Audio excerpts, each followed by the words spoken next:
Salut à tous! Alors aujourd'hui dans cette vidéo, on va parler d'encadrement de fonctions.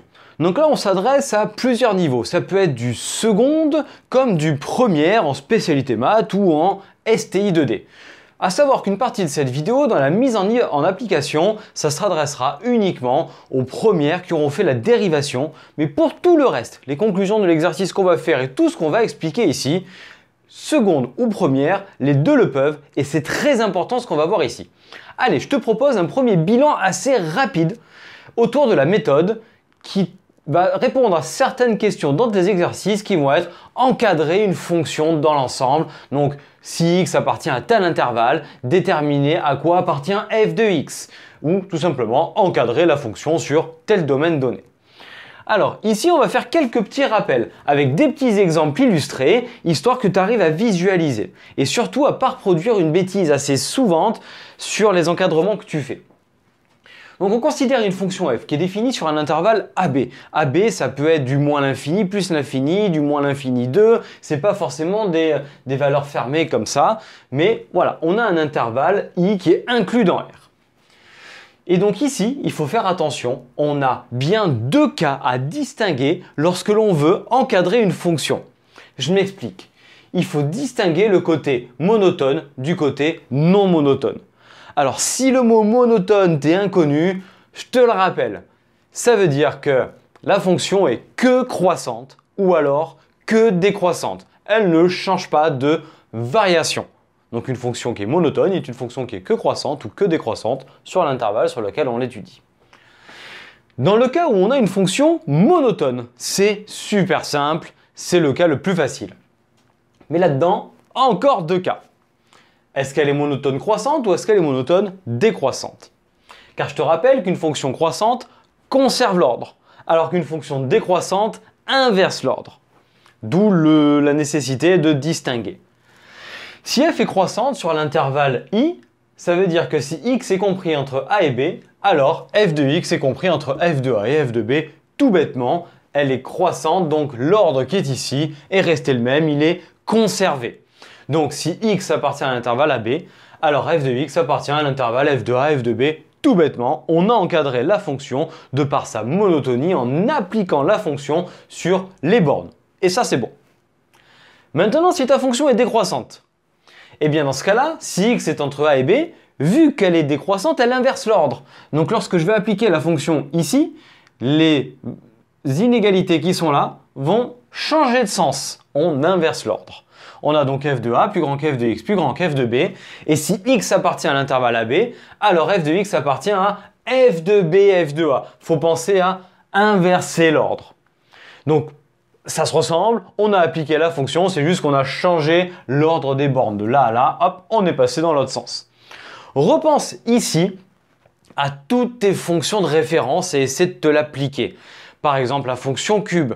Est-ce qu'elle est monotone? Est-ce qu'elle est croissante ou décroissante pour les encadrements? La fonction racine carrée. Toutes ces fonctions qui sont monotones, ça va s'appliquer ici. Par contre, attention, si tu regardes ta fonction carré, ta fonction valeur absolue, cosinus, sinus, ces fonctions qui changent de variation, eh bien ça ne marche pas. Car si ta fonction n'est pas monotone sur i, eh bien dans ce cas-là, on n'a pas de conservation ou pas de l'ordre, puisqu'il y a des moments où ça va changer de variation. Donc ça ne marche plus. Et dans ce cas-là, il faut étudier les variations de la fonction f et déterminer ses valeurs extrêmes. Ce que j'entends par valeur extrême, ça peut bien aussi être l'infini plus ou moins l'infini, ou encore des minimums, des maximums, ou encore des majorants et des minorants. Petite parenthèse rapide. Bon, les infinis, on voit x carré, en plus en moins l'infini, ça monte, donc ça fait plus l'infini. On verra ça en terminale pour la notion de limite, ou peut-être en première si ton professeur déborde un peu. Alors maintenant, la notion de maximum et majorant. Quelle est la différence entre les deux? Ou de minimum et minorant? Pareil. Alors en fait, il faut savoir que un maximum, c'est forcément une valeur qui est atteinte. C'est une valeur du domaine image. Alors que le majorant, pas forcément. Le maximum est un majorant, ça oui, et tout ce qui est au-dessus de ce maximum est aussi un majorant. Regardons par exemple un exemple ici avant de les traiter maintenant en termes d'encadrement. Ici, là, cet endroit-là, que l'on peut appeler d'ailleurs extrémum. Je rappelle pour l'élève qui est en première, c'est un point où la dérivée s'annule et change de signe. Ça, c'est pour le premier. Ici, la valeur qui est là, qui est 2 en 1/2 environ, on va appeler ça un maximum. Mais tout ce qui est au-dessus de 2 n'est pas un maximum, mais c'est un majorant.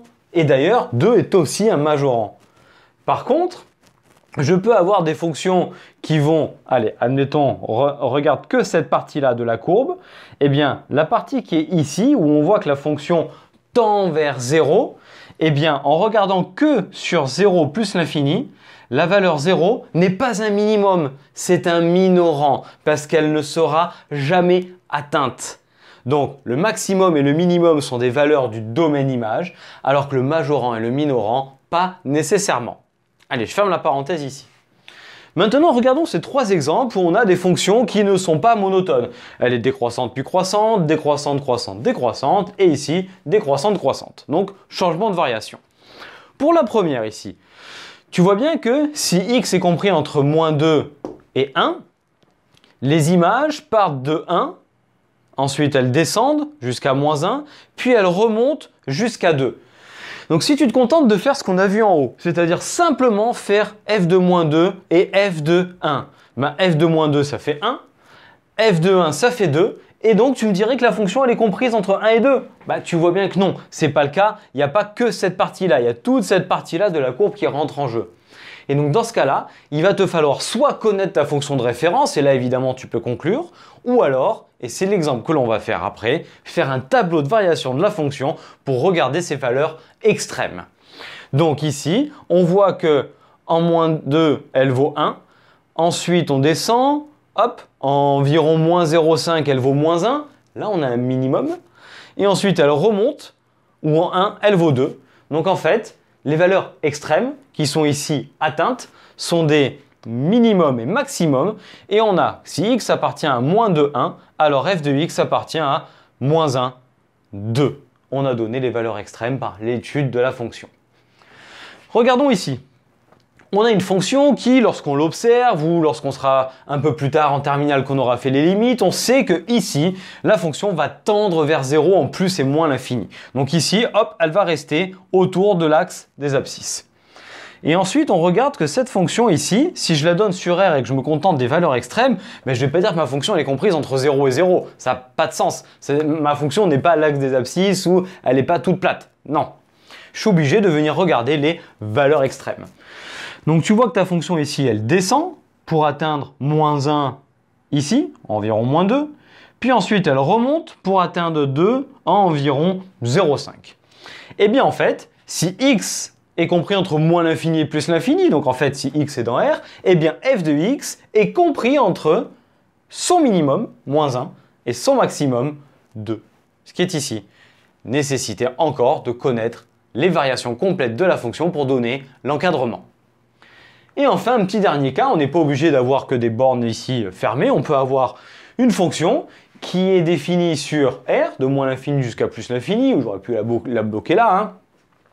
Et ma fonction est décroissante, puis ensuite elle remonte, et je vois qu'elle atteint un minimum ici, où elle vaut -2, et elle monte, et j'ai pas de valeur qui la bloque. On dit que elle tend vers plus l'infini, elle monte de plus en plus, c'est-à-dire qu'en gros, en aucun cas, je vais pouvoir la bloquer et lui dire tiens, je te majore et tu passes pas au-dessus.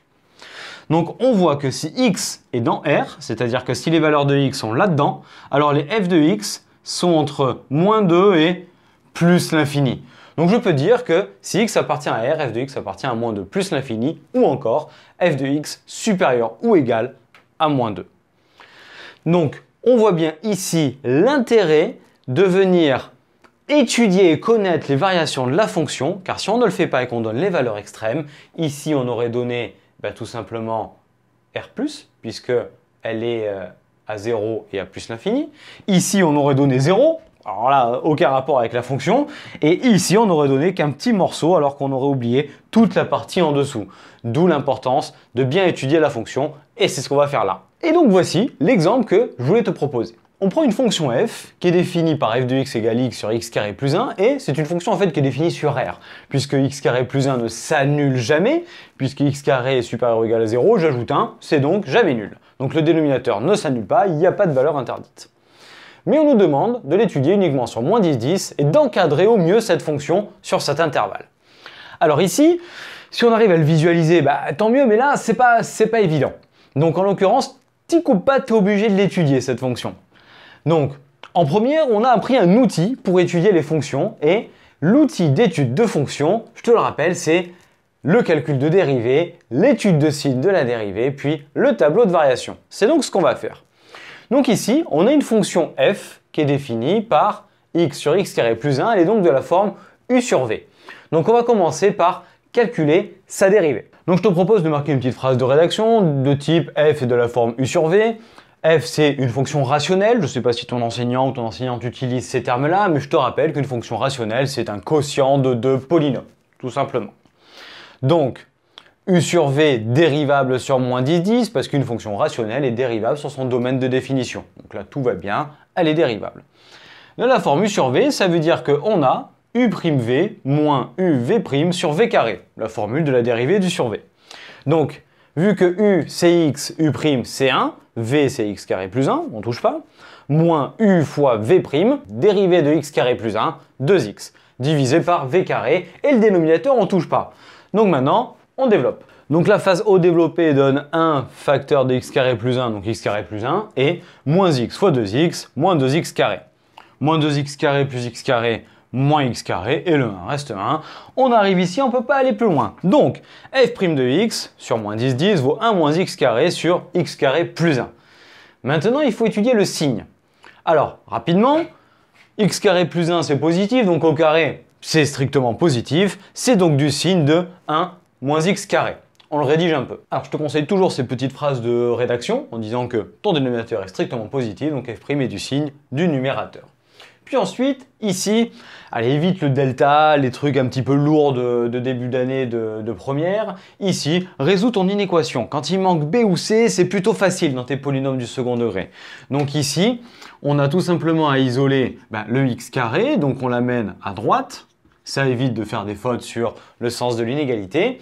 Et on se retrouve avec un plus grand que x carré. Fais attention ici, je vois très souvent les élèves de première et terminale faire encore faux à ce type d'inéquation. Alors, je te fais un petit dessin ici pour visualiser. Donc là, je trace la courbe de la fonction carré et je veux savoir quand est-ce que x carré est plus petit que 1. Alors, tu vois bien que x carré est plus petit que 1 sur toute cette partie-là de la courbe. Je la passe en hachuré ici.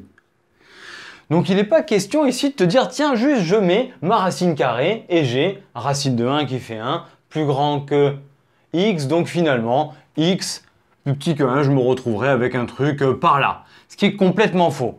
Et ça revient en fait avec ce qu'on est en train de faire ici dans cette vidéo, apprendre à encadrer une fonction. La fonction x carré n'est pas monotone, donc tu ne peux pas te permettre d'encadrer la fonction juste bêtement par des applications de fonctions comme ça. Donc ici, on regarde bien et on sait que 1 par x carré admet deux antécédents qui sont 1 et moins 1. À ne pas oublier le moins 1. Et on voit bien que la fonction carré est inférieure à y égale 1 si on est dans cet intervalle ici, c'est-à-dire entre moins 1 et 1. Donc c'est la prochaine étape qu'il faut marquer ici, équivalent à x compris entre moins 1 et 1. Donc ici, fais bien attention à cette étape-là, à pas te planter, car c'est classique. Bon, maintenant qu'on a ça, on sait que la dérivée est positive si x est entre moins 1 et 1. Il n'y a plus qu'à calculer les images en moins 1 à 1, en 10 et en moins 10, et adresser le tableau. Donc pour f de moins 10, f de 10, f de moins 1 et f de 1, on remplace dans la fonction. Pareil, erreur classique, je vois souvent l'élève de première venir me le remplacer là-dedans. Ah non, c'est pas f' que tu étudies le signe de f' pour étudier les variations de f. Donc on remplace dans f. Et donc, on remplace x par moins 10 sur moins 10 au carré plus 1. Le moins étant au carré, ça fait 10 au carré, 100, et 100 plus 1, 101. Donc moins 10 sur 101, l'autre 10 sur 101, et pareil, on remplace par moins 1 sur moins 1 au carré plus 1, moins 1 demi, et 1 sur 1 au carré plus 1, 1 demi. Maintenant, on fait le tableau de variation. Donc là, le tableau de variation maintenant qui est construit est rempli. Donc, petit récap. La fonction dérivée est positive si x est entre moins 1 et 1, donc le plus qui est ici, ce qui est assez cohérent en fait, parce que 1 moins x carré c'est une fonction polynôme du second degré, qui admet pour racine moins 1 et 1, avec a qui est négatif, donc du signe de a à l'extérieur des racines, donc au opposé du signe de a au milieu. Puis ensuite, lorsque la dérivée est négative, la fonction est décroissante, ici et ici, et lorsque la dérivée est positive, la fonction est croissante.